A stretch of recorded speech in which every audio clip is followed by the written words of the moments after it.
நான் உண்மையா தான் இருக்கிறேன், நான் நீதி தான் செய்கிறேன், நான் நல்லது தான் செய்கிறேன், ஆனால் எனக்கு உபத்திரம் வருகிறது, நான் எந்த தவறும் செய்யவில்லை, ஆனால் எனக்கு பாடுகள் வருகிறது, வீண்படி என் மேலே சுமத்துகிறார்கள் என்று நீங்க புலம்புறீங்களா? நீங்க கவலையப்படாதீங்க. அது சீக்கிரத்தில் அந்த பாடுகள் நீங்கி போகும், அது சீக்கிரத்தில் அந்த உபத்திரவங்கள் நீங்கி போகும். கர்த்தர் உங்களுக்குரிய கனத்தையும் மகிமையும் வைத்திருக்கிறார்.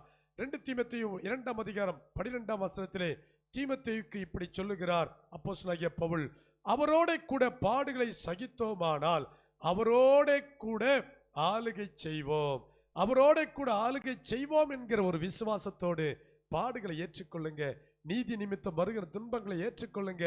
அவைகளை குறித்து ஒன்றும் பெருசா எடுத்துக்காதீங்க, எல்லாம் கடந்து போகும். கர்த்தர் எனக்கு ஒரு அற்புதம் செய்வார், நான் இவைகளை சகிப்பேன், இவைகளெல்லாம் அநித்தியமானவைகள், கர்த்தர் தருகிற ஆசீர்வாதங்களோ நித்தியமானவைகள் என்று தைரியமாயிருங்கள்.